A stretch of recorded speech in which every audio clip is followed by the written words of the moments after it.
ಪೂರ್ಣಗೊಳಿಸುವುದಕ್ಕೆ ನಾವು ಯಾವಾಗಲೂ ಕಟಿಬದ್ಧರಾಗಿದ್ದೇವೆ ಅನ್ನುವಂಥ ಮಾತನ್ನು ನಾನು ಹೇಳಲಿಕ್ಕೆ ಇಚ್ಛೆ ಪಡ್ತಾ ಇದ್ದೆ. He need not wait for 15 days to tell me. We are at your services.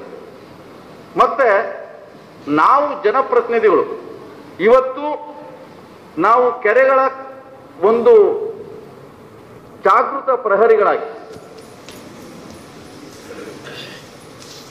we want to become, we are ready to become, and we are the watchdogs of lake conservation.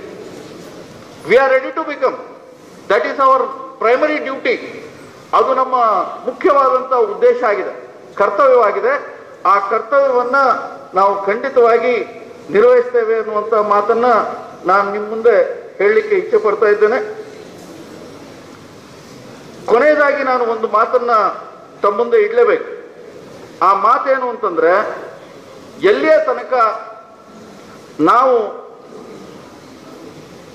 ಒಂದು ಹಸಿರು ಜೀವನ ಶೈಲಿಯನ್ನ ನಮಗೆ ನಾವು ಅನ್ವಯಿಸ್ಕೊಳ್ಳೋದಿಲ್ಲ. ಇವತ್ತಿರುವಂತ ಜೀವನ ಶೈಲಿ ಇದು ನಮ್ಮ ಭಾರತೀಯ ಸಂಸ್ಕೃತಿಗೆ ವಿರುದ್ಧವಾದಂತಹ ಜೀವನ ಶೈಲಿ.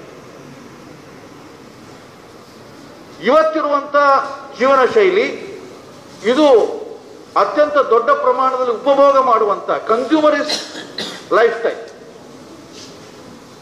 ನಾವು ಕೇಳ್ತೀವಿ ಇವತ್ತು ಡಯಾಬಿಟಿಸ್ ಜಾಸ್ತಿ ಆಗ್ತಾ ಇದೆ, ಬ್ಲಡ್ ಪ್ರೆಷರ್ ಜಾಸ್ತಿ ಆಗ್ತಾ ಇದೆ, ಕಾರ್ಡಿಯೋವಾಸ್ಕ್ಯುಲರ್ ಡಿಸೀಸಸ್ ಜಾಸ್ತಿ ಆಗ್ತಾ ಇದೆ, ಇತ್ಯಾದಿ ಇತ್ಯಾದಿ ಅಂತ. ಮೊನ್ನೆ ನನಗೆ ವರ್ಲ್ಡ್ ಆಯುರ್ವೇದ ಕಾನ್ಫರೆನ್ಸ್ ನಲ್ಲಿ ಮಾತನಾಡ್ಲಿಕ್ಕೆ ಕರೆದಿತ್ತು. ಆದ್ರೆ ಹಿಂದೆ ಒಂದು ಕಾರ್ಡಿಯೋವಾಸ್ಕ್ಯುಲರ್ ಕಾನ್ಫರೆನ್ಸ್ ನಲ್ಲಿ ಮಾತನಾಡ್ಲಿಕ್ಕೆ ನನ್ನನ್ನು ಭೋಪಾಲ್ನಲ್ಲಿ ಕರೆದಿತ್ತು. ಆವಾಗಲೂ ನಾ ಈ ವಿಷಯವನ್ನು ಮುಂದಿಟ್ಟಿದ್ದೆ. ಇವತ್ತು ನಮ್ಮ ದೇಶದ ಆರೋಗ್ಯದ ಸಮಸ್ಯೆಗೆ, ನಮ್ಮ ದೇಶದ ಜನರ ಆರೋಗ್ಯದ ಸಮಸ್ಯೆಗೆ ಮುಖ್ಯವಾದಂತಹ ಸಮಸ್ಯೆ ಅಂತಂದ್ರೆ ಜೀವನ ಶೈಲಿ. They are not non communicable diseases. Their technical term is non communicable diseases. ಆದ್ರೆ ಅದರ ನಿಜವಾದ ಸಮಸ್ಯೆ ಅಂತಂದ್ರೆ they are lifestyle diseases. Lifestyle ನಿಂದಾಗಿ ಬ್ಲಡ್ ಪ್ರೆಷರ್, ಲೈಫ್ ಸ್ಟೈಲ್ ನಿಂದಾಗಿ ಡಯಾಬಿಟಿಸ್, ಲೈಫ್ ಸ್ಟೈಲ್ ನಿಂದಾಗಿ ಕಾರ್ಡಿಯೋವಾಸ್ಕ್ಯುಲರ್ ಡಿಸೀಸಸ್. ಮತ್ತೆ ಬರೀ ಲೈಫ್ ಸ್ಟೈಲ್ ಡಿಸೀಸಸ್ ಮನುಷ್ಯರಿಗೆ ಮಾತ್ರ ತೊಂದರೆ ಆಗಿದೆಯಾ? ಈ ಲೈಫ್ ಸ್ಟೈಲ್ ನಿಂದ ಮನುಷ್ಯನಿಗೆ ಮಾತ್ರ ತೊಂದರೆ ಆಗಿಲ್ಲ, ಪ್ರಕೃತಿಗೆ ಕೂಡ ತೊಂದರೆ ಆಗಿದೆ. ಹಪಾಪಿತನ ಎಷ್ಟು ಬೇಕು? ನನಗೆ ಮನೆಯಲ್ಲಿ 4 ಕಾರ್ ಬೇಕು, ನನಗೆ 10 ಏರ್ ಕಂಡೀಷನರ್ ಬೇಕು, ನನಗೆ ಲಿಮಿಟ್ಲೆಸ್ LPG ಕನೆಕ್ಷನ್ ಬೇಕು. LPG ಕನೆಕ್ಷನ್ ಎಷ್ಟು ಬೇಕು? ಲಿಮಿಟ್ಲೆಸ್ ಬೇಕು. ಆಲ್ ಎಲೆಕ್ಟ್ರಿಕ್ ಹೋಮ್ ನಲ್ಲಿ ನನಗೆ ಕರೆಂಟ್ ಎಷ್ಟು ಬೇಕು? ಲಿಮಿಟ್ಲೆಸ್ ಬೇಕು. ಈಗ ಎಲ್ಲವನ್ನೂ ಲಿಮಿಟ್ಲೆಸ್ ಆಗಿ ನಾವು ಉಪಭೋಗ ಮಾಡಿದ್ರೆ ಈ ಎಲ್ಲ ಲಿಮಿಟ್ಲೆಸ್ ಸಂಪನ್ಮೂಲಗಳು, ಈ ಎಲ್ಲ ಲಿಮಿಟ್ಲೆಸ್ ಸೌಲಭ್ಯಗಳು, ಅದು ಪವರ್ ಇರಬಹುದು, ಅದು ಕಮ್ಯುನಿಕೇಶನ್ ಇರಬಹುದು, ಅದು ನೀರಿರಬಹುದು, ಅದು ಬೇರೆ ಬೇರೆ ರೀತಿಯ ಅಡಿಗೆ ಅನಿಲ ಇತ್ಯಾದಿ ಸಂಗತಿಗಳು ಇರಬಹುದು, ಪೆಟ್ರೋಲು ಡೀಸೆಲ್ ಇರಬಹುದು. ಅದು ಎಲ್ಲಿಂದ ಬರುತ್ತೆ? From where they come? Here our director general of Central Institute of Plastic Engineering and Technology is sitting. He told me, I went to address a conference on plastic technology, and all the plastic industrialists, plastic processing industrialists were telling me with great pride, Anant Kumar sir, now India is using every year 11 million tons of plastic. How much?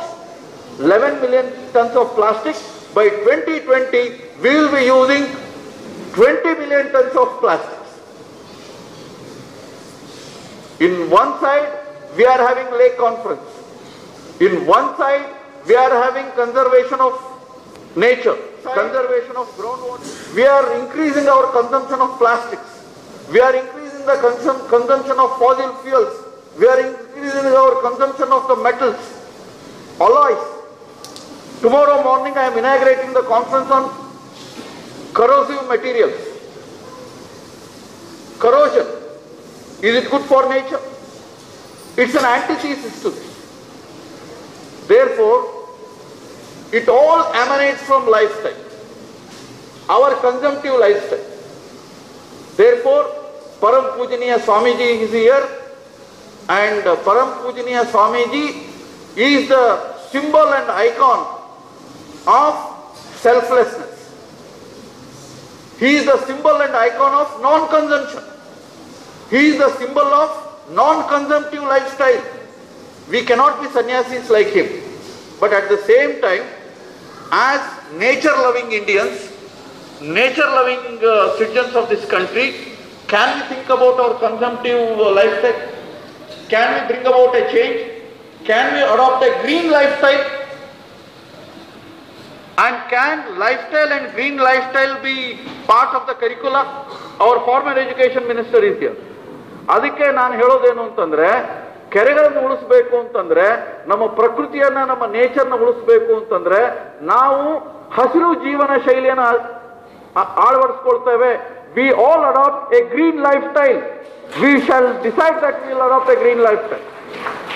Our Prime Minister Narendra Modi was telling that why don't we use solar energy for all our domestic purposes?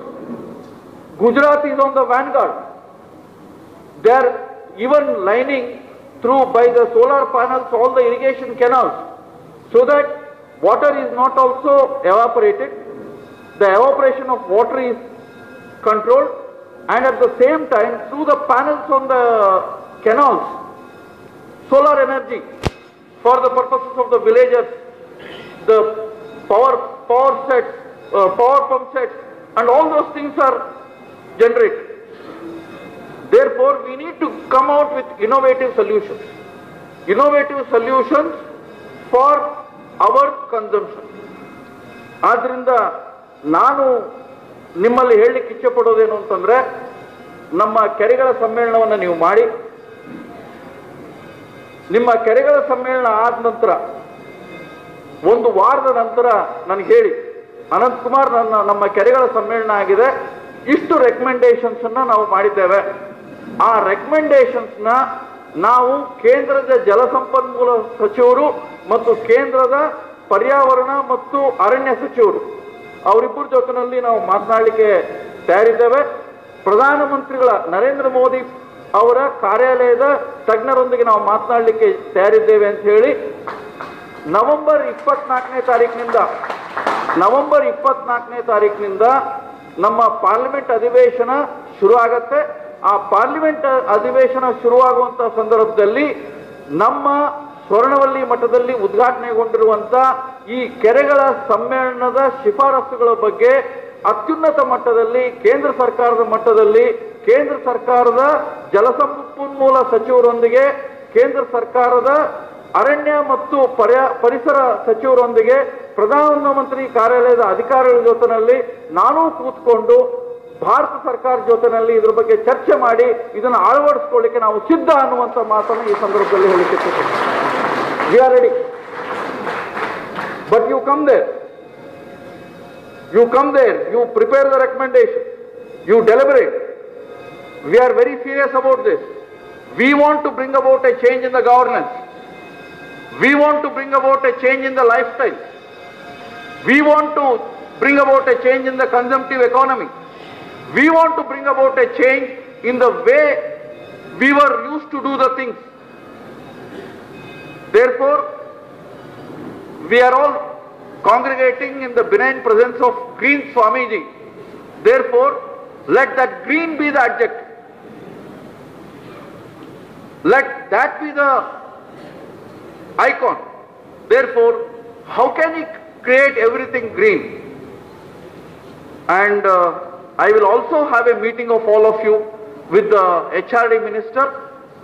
Already Madhya Pradesh Chief Minister Shivraj Singh Chauhan has assured me that from next year in Madhya Pradesh there will be a chapter on lifestyle.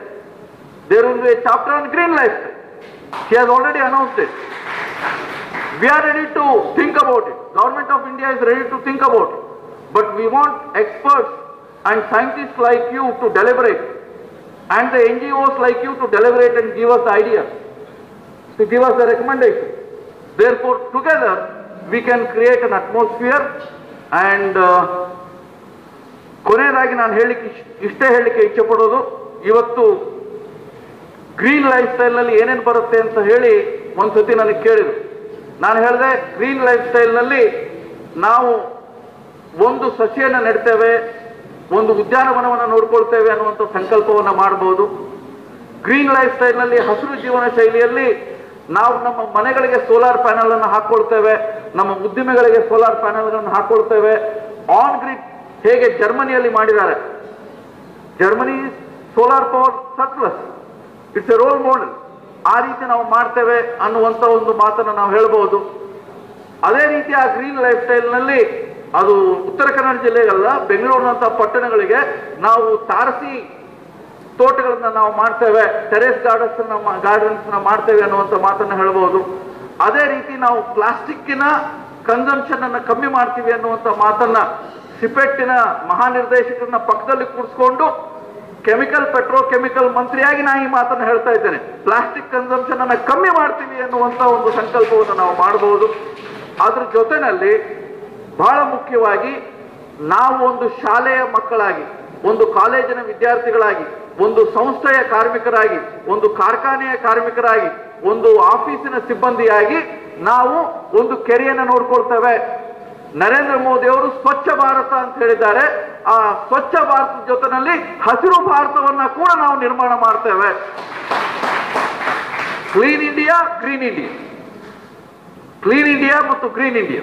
ಆದ್ದರಿಂದ ಸ್ವಚ್ಛ ಭಾರತ ಮತ್ತು ಹಸಿರು ಭಾರತ ಈ ಒಂದು ಉದ್ದೇಶವನ್ನ ನಾವು ಜಾರಿಗೆ ತರಲಿಕ್ಕೆ ಈ ಕೆರೆಗಳ ಚಳುವಳಿಯನ್ನ ನಾವು ಮಾಡ್ತೇವೆ ಅನ್ನುವಂಥ ಸಂಕಲ್ಪವನ್ನು ಇವತ್ತು ಮಾಡೋಣ. ಭಾರತ ಸರ್ಕಾರ ನಿಮ್ಮ ಜೊತೆಗಿದೆ ಅನ್ನುವಂಥ ಮಾತನ್ನು ಹೇಳ್ತಾ, ತಾವು ಕೇವಲ ನಾನು ಸಿಕ್ಕಾಗ ನನ್ನ ಜೊತೆಯಲ್ಲಿ ಮಾತನಾಡಬೇಡಿ, ಇನ್ನ ಹೆಚ್ಚು ಹೋಮ್ವರ್ಕ್ ಅನ್ನು ಮಾಡಿ ಸತತವಾಗಿ ನನ್ನ ಸಂಪರ್ಕದಲ್ಲಿರಿ.